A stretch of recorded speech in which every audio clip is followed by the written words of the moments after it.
Hi, it's Thomas Gronnemark, the throwing coach. In this series of 4 videos, I'm taking you behind the scenes at my throwing coaching session in Sweden.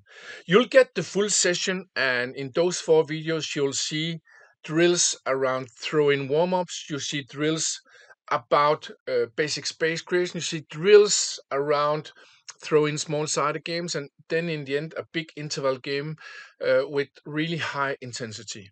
You can choose to make the whole session with your team, but you can also pick out some of the drills so they fit to your training plan. My name is Thomas Gronnemark and I'm a professional throwing coach. I've been part of 15 titles in international football. I've been coaching clubs like Liverpool FC, Ajax, Dortmund, and many other clubs all around the world. I also have an online course called Grønnemark's Throw-in Mastery, and here I'm learning coaches and players to use my long, fast, and clever throw-in philosophy to win more matches. You can find my online course on throwinacademy.com or just push at the link down in the description. But again, here is the first part of my throwing coaching session in Sweden. And this was made in Härnösand in Sweden, and this was coaching education for the local federation. I'm coaching federations all around the world, and this time it was U15 players. It's really important for me to say that this is the very first time that these players did the drills. They are also not from the same club. They were selected to come there for my coaching. So many of the players don't know each other. So here in the first video, you'll get 3 warm-up drills. It's with low intensity. So what I did here is I showed the drill in one group, and then they were going out in 5 different groups. So you'll only see one group here. But the first exercise here is return pass pressure. So one of the challenges in football is that really many players are coming too close to the thrower when they have a throw-in. And it means that you are making a small pitch yourself. And with a small pitch, you have much more pressure on the player and a much bigger risk of losing the ball. So here we have a thrower. Then we have a defender at the first mannequin, and then you have an attacker, and that's me in the black clothes. And what I do here is I'm jogging slowly out, then I'm cutting to the right or to the left. Then the defender is following me. Then I get the throw in to the outer foot. When I do the return pass, the defender pressures the thrower. Then I open the angle, and then I get the third pass again. This is an automatism.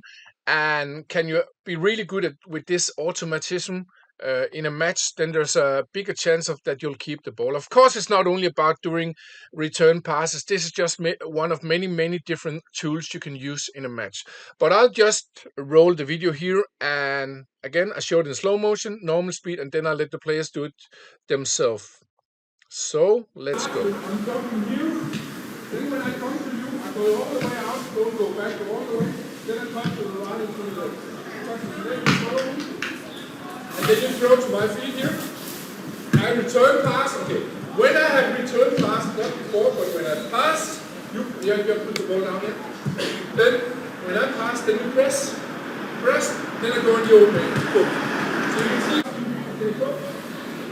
Come in here. Yep. You can see because of the good time, and when up the left side, you go in the back, then you're defending the lead. Okay, we try one time here. Let's go. Press, angle. Yeah, well done. Okay, then you go back, then you go there, then you run, then you throw. We take one more, and then you can go out on the pitch. Go. Press. Remember to press. And like you can see here, the defender forgets to press, of course, primarily because it's a new exercise, but it can also be because of my coaching.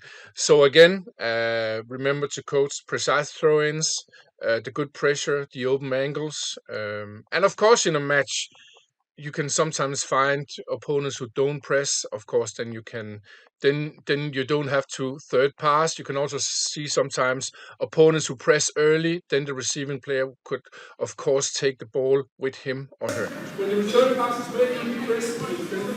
Okay, one more. We take one more. Remember the pressure? We just go.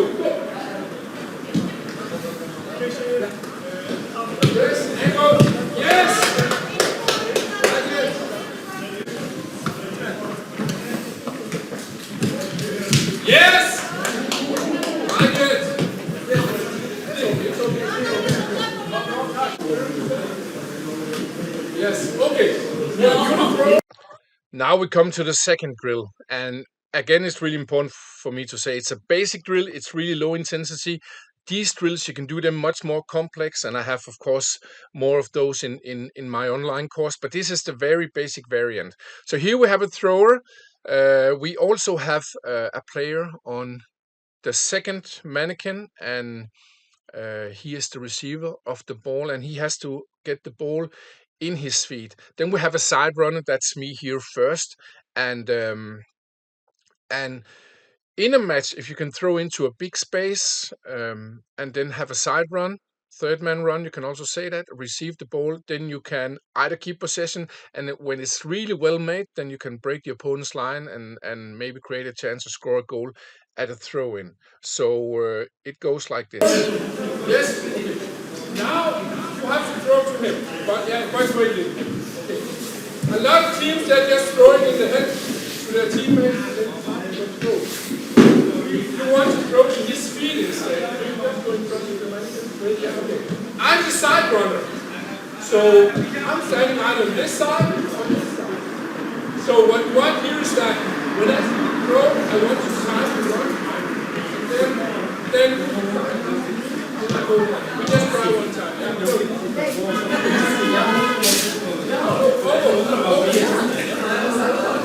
And of course, here you can see that the player throws besides the mannequin and not over. And first of all, yes, it could have been the player who misunderstood, but that is also my coaching. So I take that part of the responsibility. But we'll try one more here. The moment mannequin, yeah? Okay, so you can see in a match, if you threw to him and get it here, it can be okay. If you throw to him and I'm getting it here, it's also okay. But if you throw to him,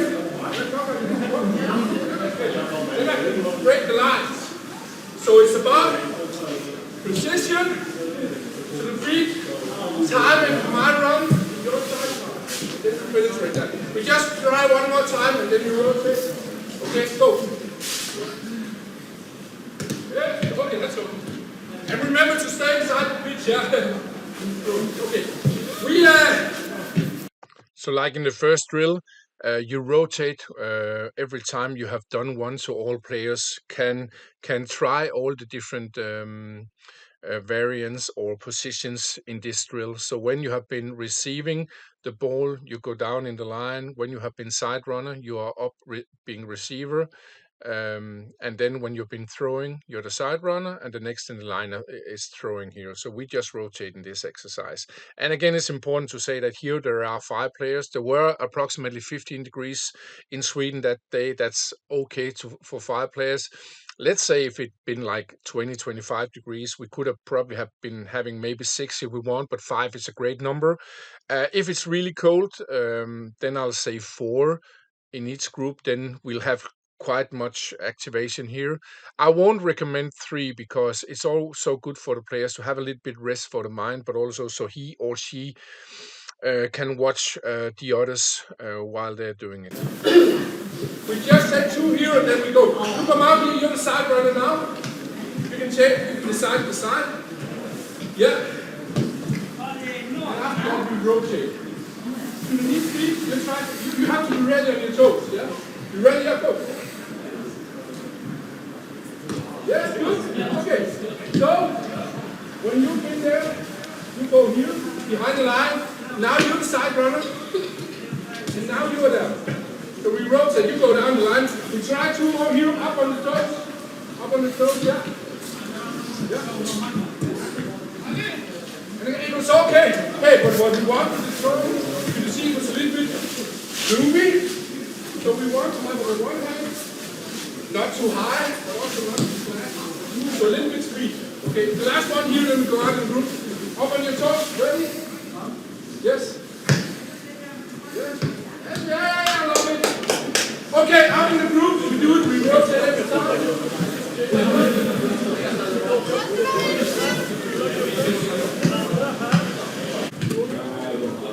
I give you a little bit of a challenge now. Now I'm jumping. I'm jumping now. You're still the side runner. So here I just give them a little bit of challenge. I'm just jumping in front of the first mannequin like a defender maybe would if you try to throw over him or her. And this gives this extra challenge. But remember, the players have to throw to the feet still, but also not too high. A little bit of speed on that throw. Okay, so I'm jumping over me but still flat. Yeah, go. Over there. You lost a little bit here. Then you go here. Yes. Next one. Speed, but not too. Yeah. Go. Yes.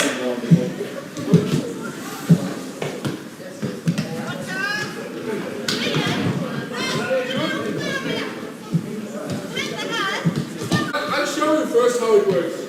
So if it's the short version. So here we come to the last warm-up exercise from this throw-in session in Sweden. So this is about perception. So as Svenja also said that you have to be able to have perception before you do the complex, because you have to understand and take actions and decisions in a match. So here we combine the two drills. So we still have a receiver at the second mannequin. And then we have a defender at the first mannequin. We have a thrower in front, and then you have a runner. And in this first example where I showed, it's me. So you either, in the short version, you go out I run out to the defender. I cut to the right or left. If it's a short version, we do the same as in the first drill. I get the ball to the outer foot, return pass, then we come to pressure, and then the thrower, when he gets the ball again, he can either play to me or he can play to the other player who goes to the other side at the second mannequin.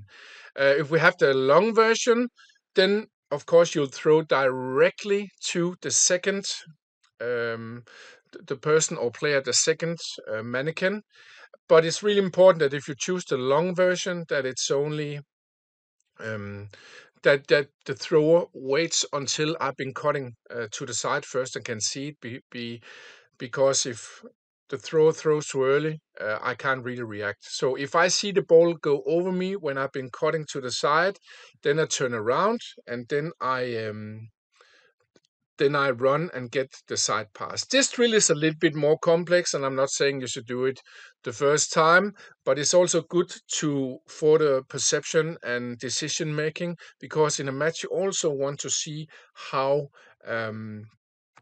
things are evolving. So and you have to react on things happening. Of course, you have to rotate here again. You can say the rotation is in this drill is a little bit more complex, but the most important thing is that the players just trying different roles. Let's roll. No matter what, you have to wait until I've been called to the side. Yeah, okay. So if you start version, so the slow version, you come here, I start to follow me. Short version, you play me. Yep. Like before, then you press. Then you go out. So either you can play me, and then I play you, or you can play him immediately. So this was the short version. Now the long version comes. And it's you who decides. You shouldn't say, we see. So again, I take the slow version. So I come here. I cut, okay. When I see you go, if you go there to him, I don't do that. You can see, now we see it. And I know it's a new thing, it's a little bit more complex. Don't be afraid of making mistakes here. We just try. Should we try one? Okay, don't say it. But wait until I've been cutting, not before. And like I mentioned here, it's the thrower who decides if it's short or long. And it shouldn't be short, long. Just mix it a little bit, because I have to read as an attacker if it's short or if it's long.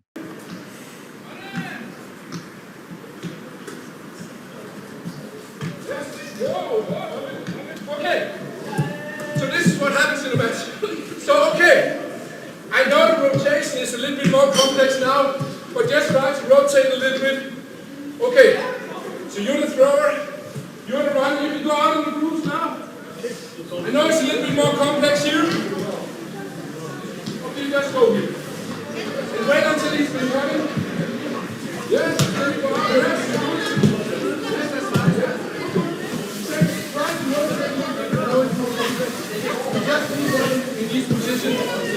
to run music. Will you get from me? Doesn't matter, yeah? Good. Good. Out there. Like it. Good. And you throw it.